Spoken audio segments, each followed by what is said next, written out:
지난 3월 우리 그 수요 기도의 주제표가 뭐였죠? 굉장히 어려운 질문을 처음부터 하게 돼서 죄송한데 별로 관심 없죠. 예, 오직 예수께 건 인생. 기억난가요? 오직 예수께 건 인생. 그래서 우리가 쭉 4주 동안 같이 말씀을 나눴습니다. 오직 예수께 건 인생. 그러면 환란이 없을까요? 오직 예수님께 모든 걸 맡긴 삶, 어려움이 없을까요? 어떻게 생각하세요? 주님이 다 보호하시고 지켜주시고 길 다 이렇게 열어주시고 착착 모든 일이 될 것 같은데 어떻습니까? 여러분 삶 한번 살펴보십시오. 주님 앞에 모든 걸 걸었나요? 어떻습니까? 아직 조금만 걸었나요? 몇 퍼센트요? 예. 어디 한 발은 주님 앞에 딱 디디시고 한 발은 아직까지 좀 불안해서 세상 이렇게 디뎌놓고 그런 모습은 아니지요. 예. 주님께 모든 걸 건 인생 이제 주님이 안내하시고 주님이 이끄시고 역사하실 텐데요. 어려움이 없을까요? 환란이 없을까요? 있죠. 여러분의 삶을 이제 살펴보면 주님을 위해서 섬기고 주님 앞에 모든 걸 내놓고 이제 나아간 그런 삶으로 결단하고 가지만 환란이 있습니다. 또 위험한 순간도 있고요. 그렇죠. 막 폭풍도 불어닥치고요. 그럴 것 같아요. 보니까 여러 가지 이제 일들이 있을 것 같은데 우리 이제 믿음의 사람들은 이런 위험을 뚫고 가는 사람들이에요. 위험이 없는 사람이 아니고 이런 환난과 시험이 없는 삶이 아니고 그런 시험을 다 당하게 돼요. 뭐 세상 사람도 당하게 되고 우리도 다 그 위험을 맞이하게 됩니다. 그것 때문에 낙담해서는 안 돼요. 어떻게 내가 예수님께 다 걸었는데 예수님을 믿고 의지하는데 다 잘 돼야 되잖아요. 그걸 기대하고 내가 예수 믿겠다고 했는데 왜 이렇게 안 되는지 또 질병이 또 걸리기도 하고 또 실패하기도 하고 그럴 수 있잖아요. 왜 이럴까? 여러분 그 환난과 어려움, 풍랑 그 자체로 절망해서는 안 돼요. 예수께 모든 걸 건 인생은 그 예수와 함께 그 모든 위험과 환난을 뚫고 갈 수 있다는 것이 중요한 거예요. 뚫을 수 있다는 거, 그 시험을 이길 수 있다는 거, 그 파도를 탈 수 있다는 게 중요한 거예요. 그러니까 파도를 탈 준비를 하셔야 되죠. 그래야지 왜 또 이런 문제야, 왜 이런 환난이냐, 위험이냐 하면서 절망해서는 안 된다는 거예요. 여러 또 소요가 일어날 수 있고 막 시끄러운 것이 나를 또 혼란스럽게 하고 덮칠 수도 있어요. 이때 우리는 이 파도를 뚫고 가야 돼요. 파도를 뚫고 가야 돼요. 자, 이번 4월 수요기도의 주제표가 뭘까요? 삶의 위험 앞에서. 그래서 이 카드 다 가지고 계시죠? 카드 저 뒤에도 지금 많이 있습니다. 한번 이렇게 좀 보세요. 가끔씩 보십시오. 이 디자인 누가 했는지 아시죠? 우리 교회 수석 디자이너 박혜경 전도사님이 했어요. 그런데 이번에 참 이 파도를 타고 있네요. 서핑하는 사람.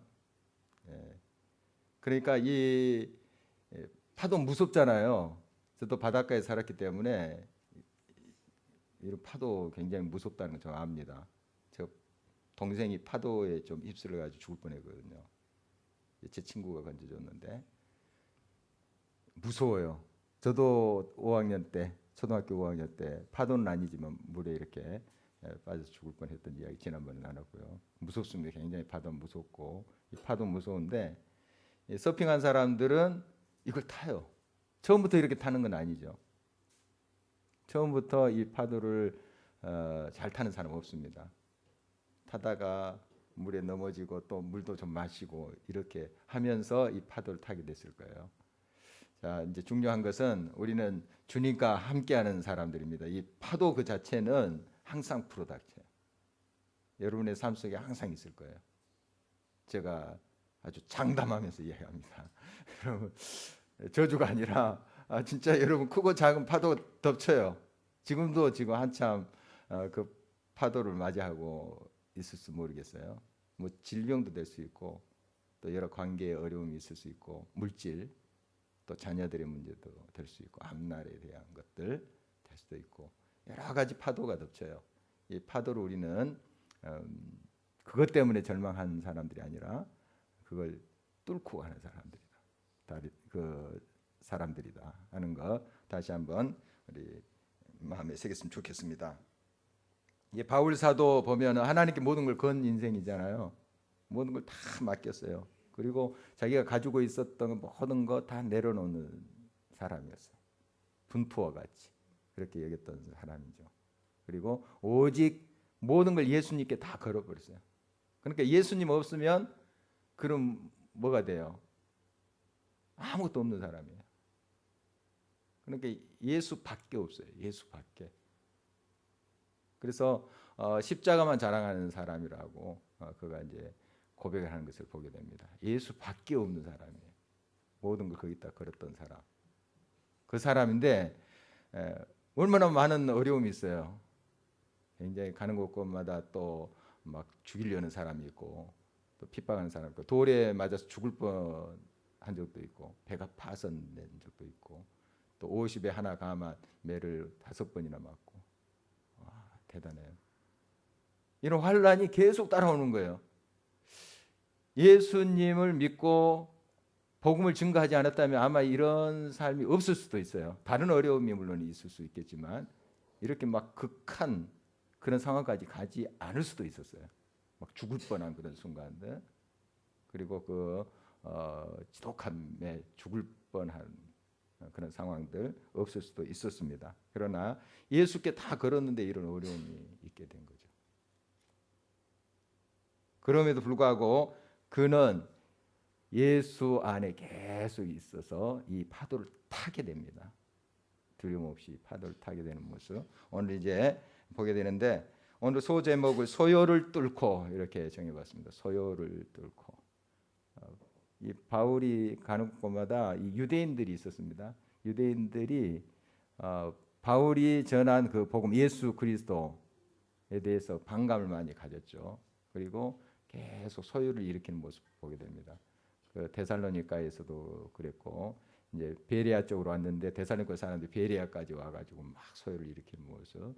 또 에베소에서 그 아데미 그 신상 소형으로 만든 거 그거 이제 그거 팔지 못하게 되자 그 제작자들이 또 일어나가지고 그들은 물론 유대인들은 아니었습니다만은 그들이 또 일어나서 바울을 죽이려고 하고 굉장한 어려움 속에 있었어요. 굉장히 이제 그러한 곤란한 그런 상황 속에서 지금 계속 그것을 헤쳐가는 바울의 모습을 보게 됩니다. 오늘 또 그 장면인데요. 한번 보도록 하겠습니다.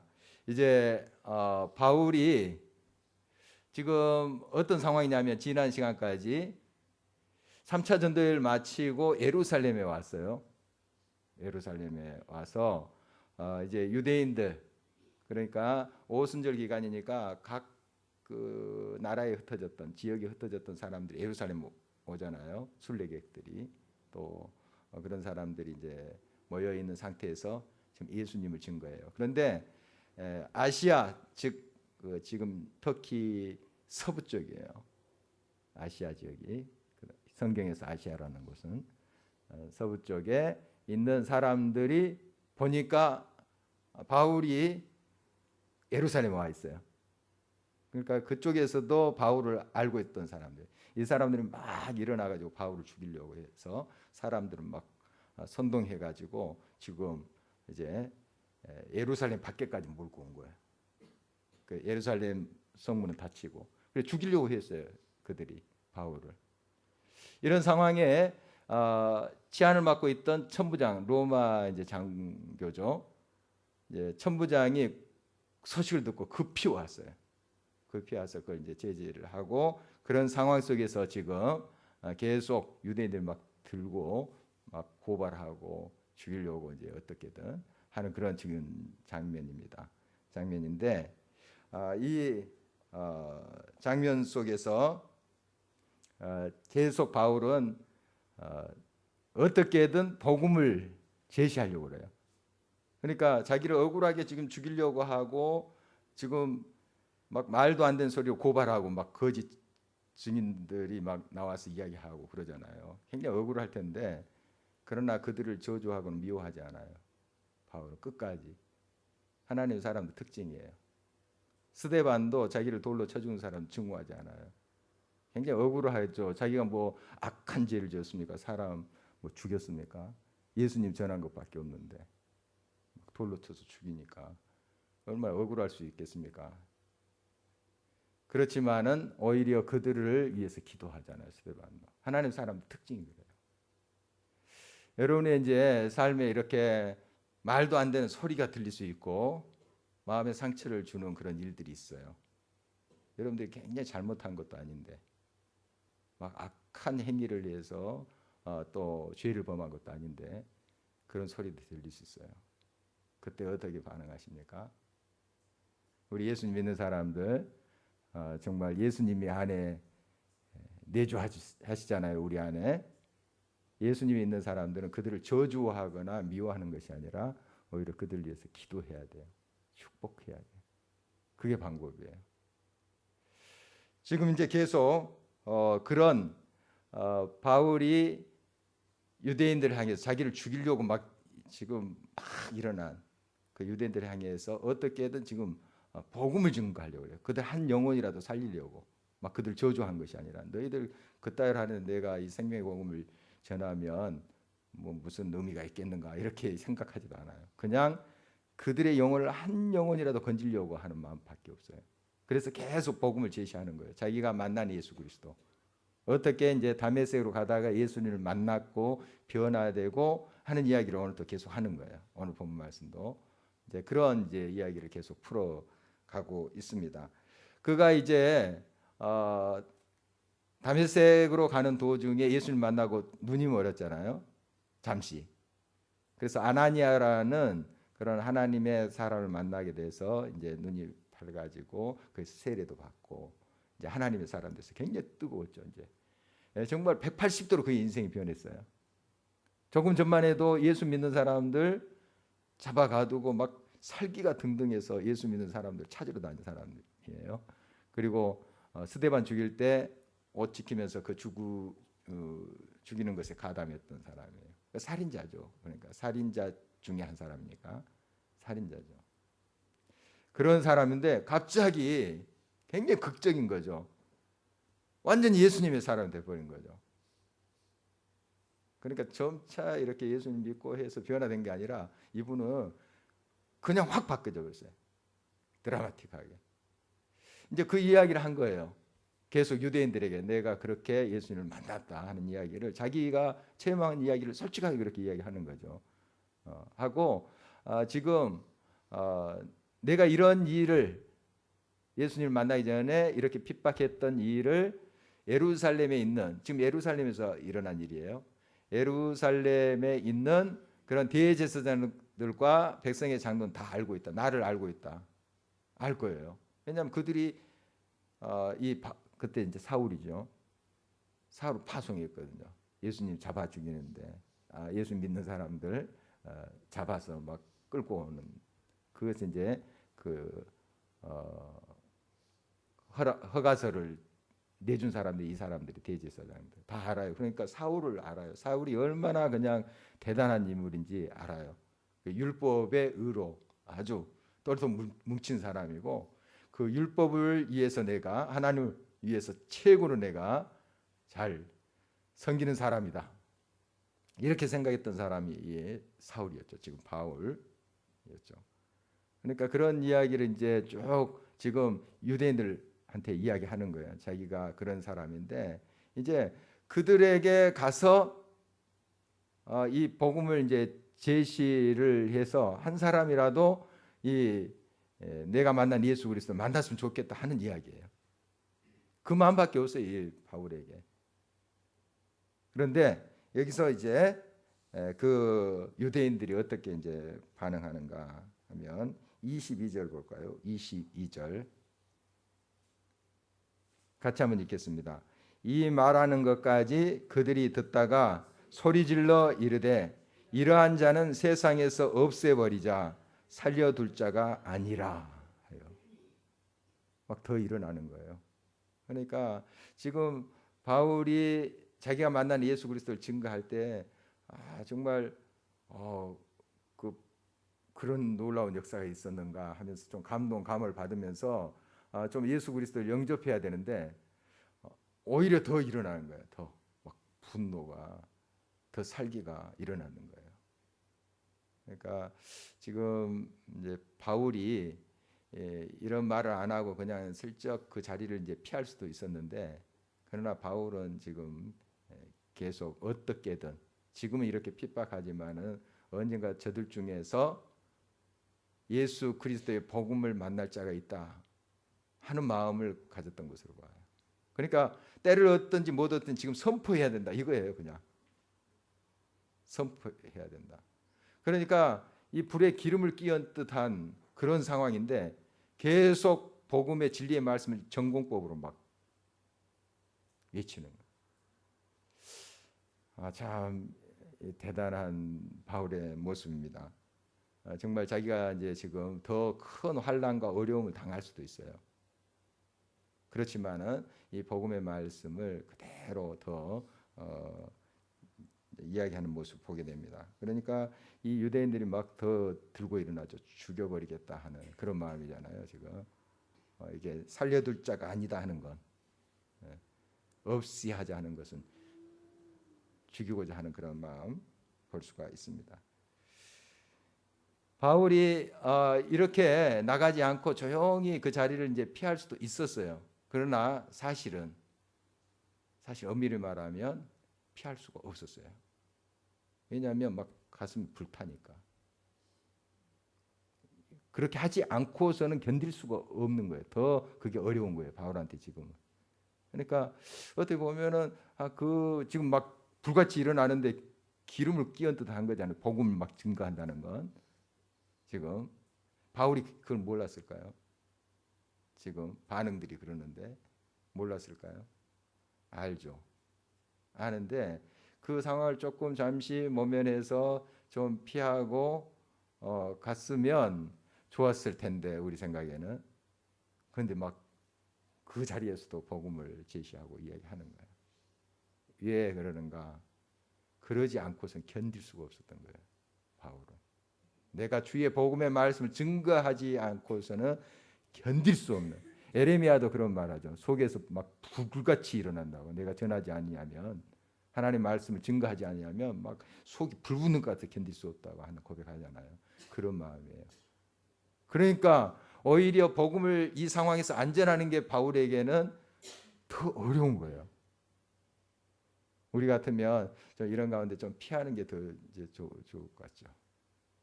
좋은데 바울은 그 피하는 게 그한테 더 어려운 거예요 지금. 이 상황 아시겠어요? 예. 진짜 복음으로 불타오른 사람은 그 복음을 어떤 상황에서도 정말 전합니다. 그것밖에 없어요. 복음 그 생명을 전하는 그런 일념으로 바울이 나갔던 모습을 보게 됩니다. 지금 뭐 소요가 더 일어나는 거죠. 지금 막 일어나서 이제 뭐 거의 막 덤벼들어서 지금 천부장도 군인들도 있지만은 막 해치고 그냥 바울을 죽일 그런 태세입니다. 그래서 23절 말씀 보니까 그들의 모습 보면 이제 거의 그 방난하는 그런 모습이에요. 23절 한번 볼까요? 같이 읽겠습니다. 떠들며 옷을 번져 던지고 티끌을 공중에 날리니. 한번 상상해 보십시오. 그 광경을 한번 상상해 볼 수 있어요. 막 옷을 벗어 던지고 티끌 공중에 날리면서 막 지금 막 악을 쓰는 거죠. 마치 이제 예수님이 잡혀가실 때 십자가에 못 박으라 했던 사람들 있죠. 그 군중들 그런 모습이에요. 들리지도 않습니다. 이제 빌라도가 자기 손 씻고 이 사람 죄 없다. 들리지도 않아요. 죄 없다 하는 말 들리지도 않아요. 오직 이 십자가에 못 박으라. 막 증오로. 그런 사람들의 모습하고 비슷합니다. 지금 뭐 죽일 생각만 하는 거예요. 그러니까 막 광난을 하는 거죠. 그런 이제 모습이에요. 자, 그래서 이제 천부장이 이거 큰일 났다. 아무리 이제 그 용감한 천부장이 할지라도 그런 생각이 들지 않겠어요. 그래서 백부장에게 이제 채찍질해서 신문하라. 사실 이게 로마 법에 저촉되는 거거든요. 그런데 이 당시에 피지배민들에게 이런 식으로 한 것이 관행이었어요. 로마가 힘이 있으니까 로마 시민권자들한테는 함부로 하지 못했어요. 그러나 피지배민들 있잖아요. 옛날 일제 강점기 때 일본 순사가 우리나라 사람들을 그렇게 핍박했듯이 그들에게도 법이 있었습니다. 법이 있고 했지만 그 피지배민에 대해서는 아주 함부로 대했던 그런 모습 우리가 알고 있죠. 바로 그것입니다. 그래서 이제 채찍질해서 신문하라. 뭐가 잘못했는지 지금 왜 이렇게 사람들이 막 불같이 일어나는지 그거 이제 알아내라. 이렇게 했습니다. 이제 백부장은 명령에 따라서 이제 바울을 묶으려고 하죠. 이때 바울이 이렇게 말하죠. 25절 볼까요? 25절 함께 읽겠습니다. 가죽줄로 바울을 매니 바울이 곁에 서 있는 백부장들어 이르되 너희가 로마 시민된 자를 죄도 정하지 아니하고 채찍질할 수 있느냐 하니. 그러니까 이 형벌을 내리는 것은 죄를 묻고 이게 형벌 받을 일이다. 아니면 이게 형벌 받지 않을 그런 일이다. 이걸 분간한 다음에 결정을 해야 되지 않겠습니까? 채찍질하는 거, 그 형벌이잖아요. 그런데 지금 죄도 묻지 않고 정죄하지도 않고 바로 채찍질하는 것은 로마 법에 어긋난 거죠. 특히 이제 로마 시민권자에게 그렇게 하면 큰일 났던 거죠. 바울이 자기가 로마 시민이라는 것을 지금 밝히는 거예요. 자, 이제 우리가 바울을 잘 알고 있습니다. 바울이 이 로마 시민이라는 것에 한 번도 그냥 뭐 자부심을 느끼거나 그것 때문에 뭐 내가 자랑스럽다 이렇게 말한 적도 없고 그렇게 생각지도 않은 사람이에요. 로마 시민권자 하는 그거 가지고 의식됐던 사람이 아니에요. 다 분토같이 버린 사람이 그거 아무 소용이 없어요. 가말리엘 문화생 자기가 좀 소개를 하지만 사실 내가 최고의 학부 나왔다 이렇게 자랑한 사람도 아니에요. 분토같이 여긴 사람이에요. 예수밖에 없다니까요. 예수밖에 없어요. 이분한테는 예수 그분에 내가 잘한 것이 없다 하는 사람이에요. 지금 로마 시민권자라는 것을 자랑하는 그런 바울의 모습이 아니에요. 그 의미 없어요. 그런데 지금 하나님께서 이미 그에게 이제 로마 시민권이 되게 하셨어요. 자기 아버지가 그렇게 로마 시민권을 얻은 것으로 봐요. 나면서부터 시민권자라 했으니까요. 그러니까 자기가 뭐 노력해서 한 것도 아니고 그냥 아버지가 로마 시민권자니까 자기가 로마 시민이 된 거예요. 그냥 그렇게 그 상태가 된 거예요. 그거 가지고 뭐 자랑하거나 의시되거나 하는 건 아니에요. 그런데 그게 이제 생각난 거죠. 미리 나를 핍박하면 로마 시민권자로 내가 말하리라 이렇게 계획한 것도 아니에요. 그냥 그 상황에서 자기가 또 가지고 있는 것을 그냥 이야기했을 뿐이에요. 로마 시민권자다. 그래서 그 소유에서 벗어날 수 있죠. 왜냐하면 로마 시민권자를 함부로 이렇게 다룰 수 없으니까. 이제 천부장도 놀라죠. 이 사람이 이제 로마 시민권자인지 몰랐기 때문에 채찍질하면 신문하라 했는데 이제 깜짝 놀랍니다. 천부장도 자기도 돈 많이 주고 이 로마 시민권을 얻었다 이렇게 이야기하잖아요. 이 사람도 이제 로마 장교지만 이방인 출신으로 보여요. 그러니까 로마 시민권을 또 돈 주고 그렇게 샀던 것으로 보여집니다. 어떻든 이 바울 사도가 로마 시민권자라는 것을 통해서 이렇게 벗어나게 되는데, 자 한번 여기서 이제 살펴보도록 하겠습니다. 로마 시민 바로 그것이 바울을 이 소요 속에서 벗어나게 했다. 우리가 흔히 이렇게 좀 생각할 수 있어요. 그러나 사실 그게 아니에요. 로마 시민권이라는 그 이치 때문에 이 소요에서 벗어났다. 우리가 그렇게 이 본문의 말씀에서 생각해 볼 수 있는데, 그 조건 때문에 벗어난 게 아니에요. 하나님은 다른 방법으로도 그를 얼마든지 벗어나게 할 수 있는 거예요. 로마 시민권자라서 그가 벗어난 게 아니라는 거예요. 자, 뭐냐 하면 그가 이 상황 속에서도 끝까지 그 소요 속에서도 중심 잡고 하나님을 바라봤다는데 구원의 길이 있는 거예요. 로마 시민권자가 아니더라도 하나님께서 그를 건지세요. 어떻게든 이 상황에서 그의 사역이 끝나지 않는 한, 그의 사명이 끝나지 않는 한 하나님 반드시 그를 구원해요. 사자굴이라 할지라도 건져내십니다. 풀무불이라도 건져내세요. 그런 하나님이세요. 로마 시민권자라는 그 조건 때문에 그가 이 소요 속에 죽일 듯 막 달라드는 그런 유대인의 무리 속에서 건짐을 받은 것이 아닌 거예요. 그게 아니고 끝까지 어떤 순간 속에서도 하나님을 신뢰하고 바라보고 나아갔던 그 믿음이 그를 구원한 거죠.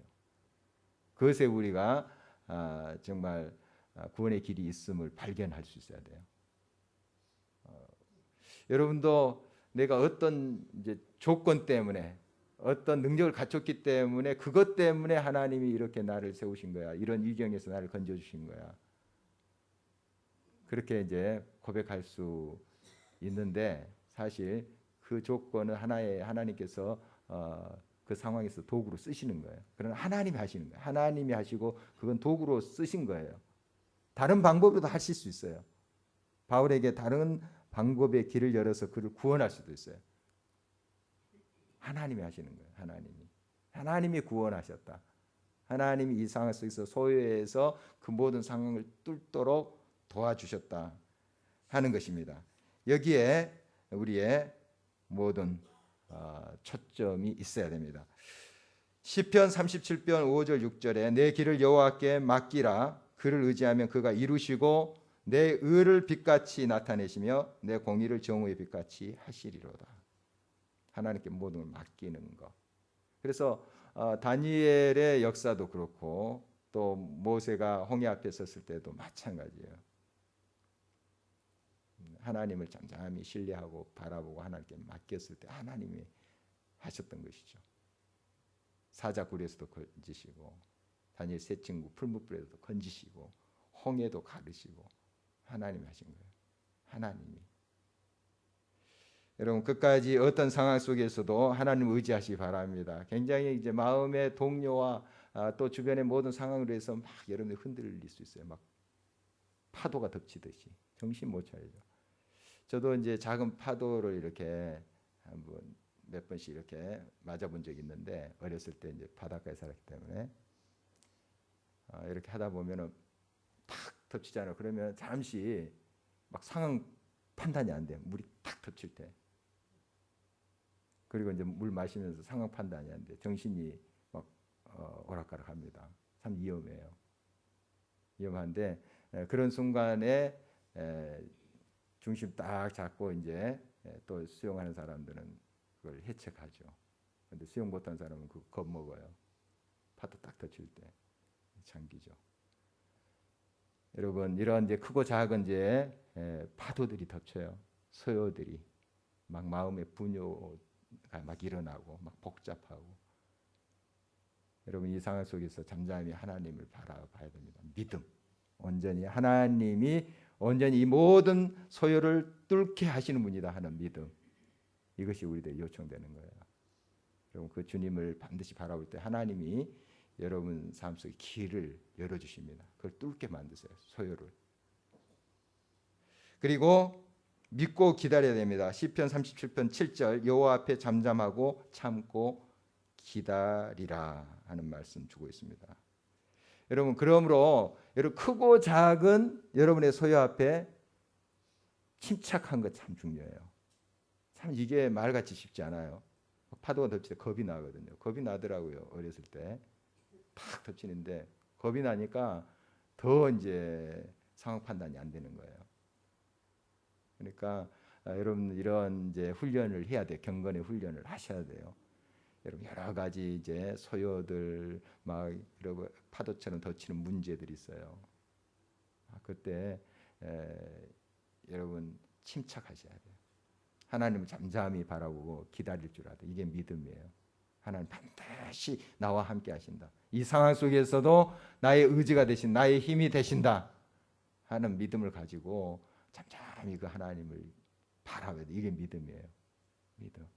우리가 많이 나눈 거지만 믿음 없으면 침착을 잃어버립니다. 더 내가 그 소요 속에 빨려 들어가, 파도 속에 내가 더 빠져 들어가 버려. 믿음 있는 자만이 하나님을 잠잠히 기다리고 의지해요. 침착합니다. 그 상황 속에서. 이 침착하다는 게 뭔가 무딘 것을 말하는 게 아니에요. 좀 우리가 많이 착각하는데 어떤 문제 앞에 무딘 사람이 있어요. 그 침착한 거랑 다른 거예요. 그 문제의식을 못 느끼는 거예요. 침착은 문제의식을 느껴요. 아픔을 느껴요. 아, 이게 위험하구나. 이 파도에 내가 휩쓸려서 죽을 수도 있겠구나. 그걸 느껴요. 문제의식을 느끼지만 그러나 이 파도보다 크신 그 하나님이 나와 함께 계신다는 걸 믿는 거예요. 이게 이제 침착하고 하나님을 바라고 의지하는 거예요. 근데 무딘다는 것은 문제의식조차를 못 느끼는 거예요. 그건 굉장히 위험한 겁니다. 위험한 거예요. 우리가 문제의식, 이 파도의 심각성을 느끼고 이 소요가 나를 죽일 수도 있겠구나. 나를 삼킬 수도 있겠구나. 문제의식을 느껴요. 그렇지만 거기에 이제 두려움에 빠지지 말고 바울처럼 하나님 의지하는 거예요. 담대히. 하나님 의지하고 하나님을 기다릴 때 하나님 반드시 그 소요를 뚫게 하십니다. 그리고 생각나게 해서 그때 너 로마 시민권자잖아. 바울이 처음부터 계획해서 내가 이런 상황에서 로마 시민권자를 이 타이밍에서 이야기해서 벗어나리라 계획하지도 않았어요. 계획하지도 않았어요. 그냥 그 상황에서 하나님께서 너 로마 시민권자잖아 이야기해 주신 거예요. 이야기한 거예요. 하나님이 해쳐주신 거예요. 로마 시민권 그것이 그를 소유에서 벗어나게 한 것이 아니고 그걸 하나님이 도구로 삼으셨지만 결국 하나님이 하셨어요. 하나님이 이루세요. 항상 이 사실 잊지 말아야 됩니다. 우리는 이제 이게 로마 시민권자냐 미국 시민권자냐 뭐 이런 거 따져요. 그걸 갖추면 그것이 나를 구원한 것처럼 그것이 나에게 굉장히 도움을 주는 것처럼 그렇게 따져요. 그게 아니에요. 그게 아니에요. 하나님을 잠잠히 신뢰할 때 하나님이 하시는 일이에요. 어떤 방법이라든지 하나님 다른 방법을 통해서라도 이 상황에서 지금 바울을 구했을 거예요. 왜냐하면 바울이 이 상황에서 그의 사명이 끝나는 게 아니에요. 하나님의 계획은 로마까지 바울이 가서 복음을 증거하는 거예요. 땅끝까지. 그게 하나님의 계획이에요. 그의 사명이 아직 끝나지 않았어요. 그러면 하나님이 지키세요. 그 사명을 이루기까지 그를 지키세요. 그리고 그 타이밍이 있을 거예요. 하나님께서 이제 그 바울의 사명이 끝나는 그 지점이 있을 거예요. 그때 또 하나님 부르시겠죠. 하늘나라로. 여러분 염려하지 마시고 끝까지 어떤 소요 속에서 어떤 분요가 일어나더라도 중심 꼭 잡으시고 물론 아픔을 느끼고 그 심각성을 느끼고 하나님 앞에 나아가십시오. 그리고 하나님께 맡기는 거예요. 하나님 반드시 그 소요를 뚫고 가게 하십니다. 파도를 타게 하십니다. 그런 아름다운 하나님의 인도하심의 역사가 저와 여러분의 삶 속에 풍성히 있기를 간절히 바랍니다. 기도하겠습니다.